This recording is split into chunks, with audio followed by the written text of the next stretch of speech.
So it's Friday, and we're actually in Plainfield, Illinois. We have Craig and Chris from Garage Band Brewing. This is, yep, cheers as well. I wish I need something to go into there. Where's Zoom when you need it? This is probably the newest brewery on the Heritage Corridor Ale Trail. And it's hard to believe that. I believe we're coming up on a year, roughly. I don't remember the exact date without cheating and looking. I know the day. I know the day. So do I. May 25th. My birthday. Oh, very cool. And that was was that Memorial Day that year, or was it very close to? It was Memorial Day weekend. It was weekend, yeah. So it was Saturday of Memorial Weekend. But your birthday's always memorable. Always. I screwed up my own joke. No. 500 Garage Band's anniversary and my birthday. Yep. Yeah. So we're going to kind of learn a little bit more about GarageBand, and I'm going to kind of just throw some questions at you guys, and feel free to kind of, go back and forth and kind of answer as you guys want to. But how did you guys get started into brewing? I've been brewing since the mid-90s. I started out brewing on my kitchen stove, which a lot of brewers have. Back then, we didn't have homebrew shops like we do now, so in order to brew, I had to hunt down, extracts, and I used to find them. I used to live up in the Crystal Lake area, so there was a health food store that I had found, and they had like a little section where they had extracts, and they had little bags of grain, but you couldn't roast your grain, so I remember laying the grain out on pans and putting it in my oven and crushing it with a roller, which was probably the worst thing, right? I mean, it's not properly malting your grain at that point, but yeah, I did what I had to do to make beer, and that's something I just stuck with for many years after. There was probably a little hiatus there for a little while where I didn't brew, but got back into it. Mm-hmm.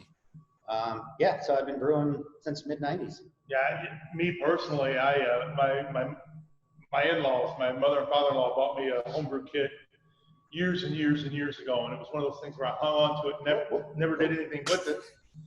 And I think we were out back one day, maybe throwing horseshoes or something. It was like a neighbor event, and I mentioned the joy of homebrewing. I think to Craig, he's, I got that book, and I'm like, oh, you're a homebrewer. And anyway, the very first brew I ever did, he helped me with extract brew. We grew from there, and we, continually, as we got more and more into it, we decided to pool our resources when we went to like all grain brewing and so forth. So we brew at Craig's house, threw a ton of money at equipment and so forth. But that's the nature thing. What do I always say? How do you fix a brewing problem, Craig? Just throw some money at it, yeah. So basically, my whole learning phase and everything came from Craig. So I learned all the blood, sweat, and tears came brewing with him. So it's been a pretty good relationship. So is the next beer actually going to be named Throw Some Money at It? You know what? That's not a bad idea. Well, when did you guys decide that? Yeah, 10%. Well, when did you guys decide that this would actually become a full-time business? You know what? I'm gonna jump in here on this. All right, go ahead. I mean, we've been brewing in his garage, and we're sharing a beer with neighbors. And honestly, I think our neighbors and friends drank more of our beer than we did. We would brew and share it, and a lot of it, not a lot of it, 90% of the pleasure we got out of it was getting great reviews from friends. Oh man, I love the beer. When are you gonna have the next one ready? So, I mean, we've been doing it for a couple of years, and Craig made a comment one day, hey man, I wanna go pro. I'd like to open a brewery. I'm gonna take the next step. And I made the comment that, what's the rush? What's the hurry? And now that's been almost 5 years ago. He started drawing up a business plan almost immediately, and it took 4 years to get to the point where we had an investment base and we were able to do it. It was his dream. I mean, I don't mean to make it as a sole dream, but he's the catalyst behind it, because had he not wanted it so passionately, we wouldn't be here. No question. And then how did you guys end up finding Plainfield, let alone the old firehouse? Well, we actually live in Plainfield. We're actually backyard neighbors. Oh, okay.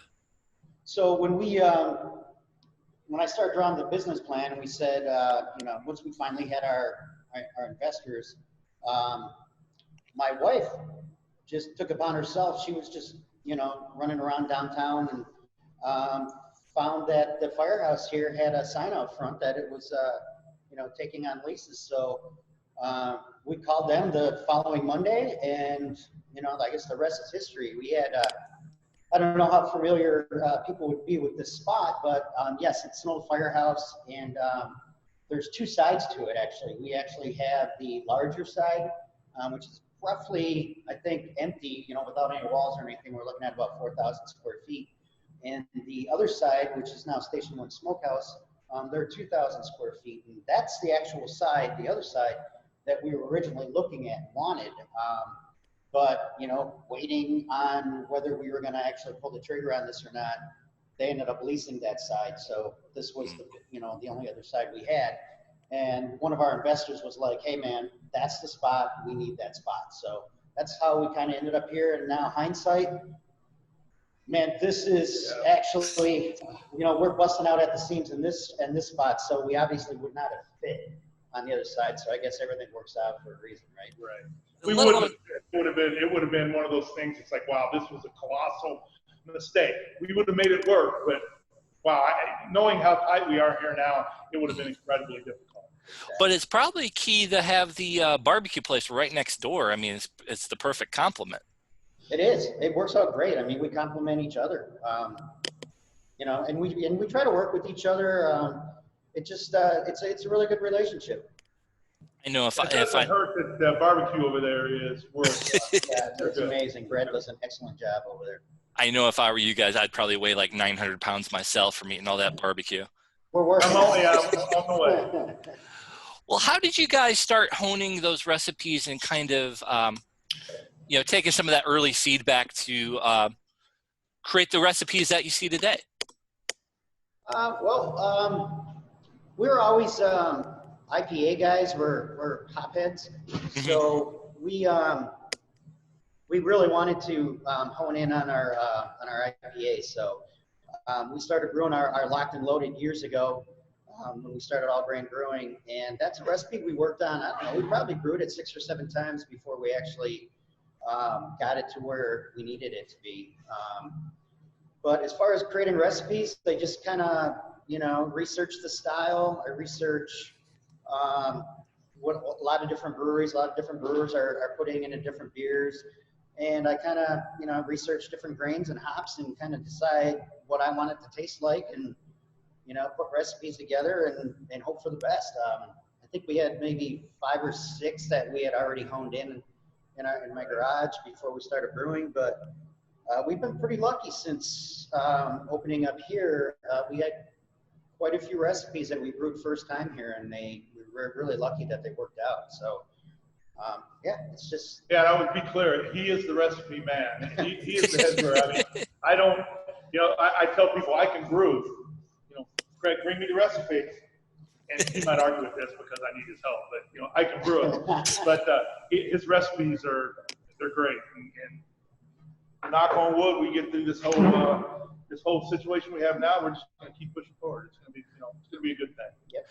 And the one thing, I know you mentioned brewing in the garage, but where did the name Garage Band Brewing originate? And tell me who thought of that. I'm going to give it to him because he's actually the guy that came up with the name, but he can explain where it came from. If you ever think you've got a great name for a brewery, the first thing I suggest you do is go out and look, because someone probably already has it. It was a long process. We like Garage Band right away. Craig is a drummer, so you can probably tell he's kind of nutty. He's psycho. He's a drummer. But so he played in hair bands and stuff in the day, and it was just a natural thing. We listened to music. We exchanged music links. We listened to a lot of music while we grew. And my dad was in a rock and roll band as I was growing up. Me and my brothers were his roadies for years. And so we had that musical connection. And one day I just made the comment, hey, Garage Band. Craig's like, that's it. And it took a while, but it seemed like a natural fit. And the place has a very, is music centric. We're geared more toward, having live music on the TV. I don't know if you can see it on the video or not. Yeah, I'm trying to make out who that is just because it's a little bit fuzzy. It's Godsmack. Oh, gotcha. So, yeah, because right now I think I see tops of heads and then it looks like bright. Yeah, it depends on the light coming in here, I guess. Gotcha. Because every now and then it shows kind of a face. I'm like, okay, I think I was trying to pick out who that was.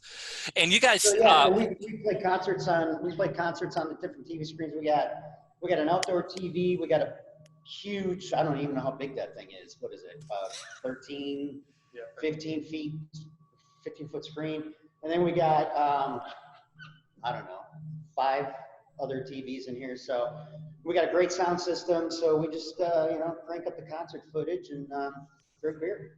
and I mean, too, you guys have live music there. I Yes. even see there's a link on the website where you can actually, if you have a band, sign up to play. Yes. So, I mean, definitely a music vibe and things of that nature. Yep. And bands, they have top hits and, ones that hit the top of the charts. What would you say Garage Band, like for somebody new going in, what would be those top of the chart beers they just have to try? Well, I asked him that when we came in because it was pretty easy for me. So I'm gonna let him go first because I want to see if he says the same. I'm me to be too. Same 2 beers. Well, for me, it all started with Locked and Loaded. So that is the beer that I think everybody should try. It's our American IPA. Awesome, fruity, citrusy IPA. Comes in about 70 IBU. And then the other one for me, I'd have to say, is our Blonde Ale, which is called Dizzy Up the Blonde. That's been a hugely popular beer. It's been popular in our growlers. It's also been popular in the cans now. It's just a great all-around blonde ale. We used to call it our lawnmower beer because it's a great beer to be drinking in the summertime if it's hot outside and you've been working in the yard. But little word of caution, it's called Dizzy for a reason because for a blonde ale, it packs about 6% alcohol. So you do. Oh, wow. I don't know if I've had that one myself. And then what was yours? Well, Locked and Loaded, I probably drank 10,000 of them, and I never get tired of drinking it. I love the beer, and it only helps that we brewed it, but it's everything that I want in an American West Coast IPA style beer. I am going to differ with him on choice number 2. This, in my opinion, is the second one. This is for the people that come in and say, and we get a lot of them, believe it or not. Oh, I don't really drink a lot of beer. It's like, okay, you're in a brewery, so what are we going to do? This is our Coke. We call it the Gnome Nose. It is delicious, crystal clear, refreshing. It's just anybody that came in and said that, they're scared of craft beer, this is the beer to try. Craft beer drinkers, they love it too. I mean, it's good. So Locked and Loaded and the Gnome Nose, Craig's Locked and Loaded, and Dizzy Up the Blonde. And speaking of Dizzy Bonds. I think so. Hey, Dan, you gotta look here, Dan. Hey, how's it going? This is my wife, Lydia. I wanted her to be here as well. She is what keeps this whole place together. She's what got the place open. Yeah, she's the one that got us the place. She got us to where we are. So everything in here, the bar stools, our awesome bar stools that we have at our bar that are super comfortable. The tables, a lot of the design, a lot of different things that you see in here, she did. I know you guys can't see the rafter up here, but it's this beautiful old rafter for the old firehouse. They're ceiling. behind you, Dan, in the picture behind you. You can see behind you. Those were an absolute mess when we opened up because that was all covered up in drywall. That was all fun. That was all. Anyway, she spent 2 weeks cleaning and sanding all of this and got it restored to where it was. So it's a definitely beautiful brewery. I mean, it's top notch. The one thing I wanted to ask you guys, is there a beer that you think is underrated and people should try? And cheers, by the way. Underrated.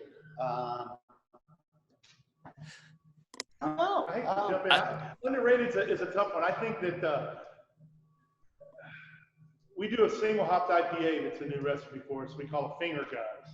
And I think, again, coming back to being a hophead, being an IPA guy, I think that beer is delicious as well. Every time I have it, I'm like, wow, this turned out great. And I think that's one that kind of gets overlooked a lot. People come in and they know we're locked and loaded, or they're going to go to our New England, our Nor'easter for our New England IPA. So Finger Guns kind of sits back in the corner, you know, biding its time. But it's a really nice beer. It does. You know, I have to agree with that. I think that beer does get overlooked, and it probably gets overlooked due to Locked and Loaded.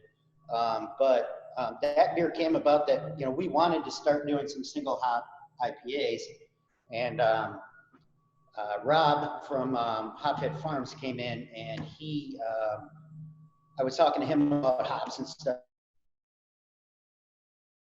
and he was talking to us, these Michigan Chinook hops are awesome. He goes, that'd probably be a great hop for that beer. So I'm like, yeah, you know, let's give it a shot. And I tell you, man, he was right on, because damn, it's a really Really nice beer. Yep. And we have that fun way of ordering it. Yeah. yes. You have to give the fingers, you know. That next time I walk in, I'm just going to do this and just kind Not the fingers, the index fingers. family show. So, Keep flipping off the bartenders. Unless they deserve it. I'm kind of just looking over some of my notes here. I think a little bit, let's talk about kind of the current situation at hand. And, you know, we can't saddle up to the bar, but tell us a little bit how we can take some beer home. Well, we just recently, last weekend, started canning. It's been something that we've had on the back burner for quite a while. We've only done growlers up until this point, or up until last week. We had made a decision that. Ooh, look at that. We had made a decision that we weren't going to be using. We weren't going to be stocking growlers anymore. We wanted to go to cans. I guess I have my own reasons for growlers, or not using growlers. So we did sell out of all our growlers. So we had to start moving into cans, because. And we'll fill them forever, though. Oh yeah, we will keep filling growlers. I'm just not going to be stocking them. We're 4 packs of cans right now. We just have our generic labels going, because we're filling. We're starting on our 7th beer today, so we'll have 7 varieties of our beer available to go. We have our Locked and Loaded and Dizzy at the Blonde cans, our actual labels, by the end of the month. So look for those first part of May. Have those for sale, and cans are it. You can order online. Go to our website, homepage down the bottom. There's a link. Yeah, and to be clear, that the Dizzy and the Lock, those are available now on the generic label. They have their own custom labeled cans, though, that we're going to be switching to once we get them. But you can get those beers today. Yep. I would say. And tell us about your the hours for pickup. Hours are 4 to 6 every day for pickup, but you can order anytime, day or night, 24/7. Perfect. And I guess I should mention that, Dan. Oops, sorry. Thank God Chris mentioned that. Keep them in line. Yeah. Saturdays, we just started last week going noon to 6 for pickups. So I think we're going to try that again this Saturday. Tomorrow we'll probably go noon to 6 as well. So get your orders in. Is it? Yeah. Yeah.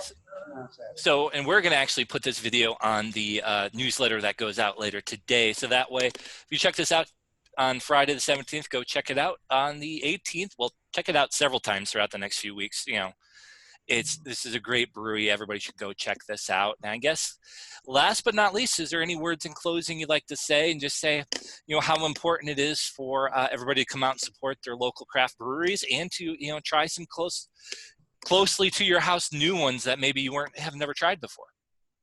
Absolutely. Yeah, I think this is unprecedented, you know, and as much as it affects us, you know, and we worry, you know, just like every other brewery, like every other restaurant, like every other tavern. We can't say thank you enough to the people that have come out, bought our beer to go, just coming out to support us. I mean, it means the world to us, as it does breweries everywhere. You know, get out there and support your local craft brewer. They need it, as do the restaurants and stuff. Drink local, eat local, and when we reopen, it's going to be a party. And, Yes. Oh yeah. Yeah, it is. And I'd just like to mention all the other breweries out there that we have worked with. It's a really great community that we have. We appreciate everything that the brewers that we work with do for us. We have a great relationship with the Skeleton Key folks.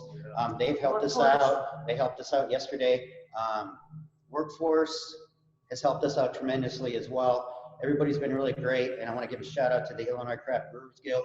They have been fantastic, amazing. Our director, Danielle, and Katie, they've been doing a fantastic job keeping us all in the loop on what's going on and what we need to be doing, things coming up. And the community, our forum out there for the Illinois Craft Brewers Guild just has been absolutely amazing. They're always there to help everybody and anybody. And it's one of those things too, we're also members of the Craft Brewers Guild. There is so much that goes on behind the scenes, whether it's working with legislature and things of that nature. They are truly unsung heroes that, you know, every craft brewer is, you know, is definitely a great resource for them. So definitely cheers. If I would raise it up to you guys as well. But thank you guys so much. We're definitely going to get this video out as soon as we can. So that way, you know, everybody can, while they're sitting, you know, killing the last few hours of work, they can check you guys out, make their order, and then, you know, pick it up either later today or early tomorrow. Open 4 to 6 today for pickups. Make sure you order online. Otherwise, 12 to 6 tomorrow. So definitely check them out. Guys, thank you so much. You know, you guys are awesome. The next time I'm in, I'll definitely say hey to you guys, just because literally I live 5 minutes away. I've, you know, had to do a few jobs. So I'm in Romeoville, just on the other side of the border. So There you go. very cool. You guys. That might be another one. Yep. Cool. Thank you guys so much. Garage Band Brewing, definitely give them a visit. Have a great day, you guys. Thank you so much. Bye now.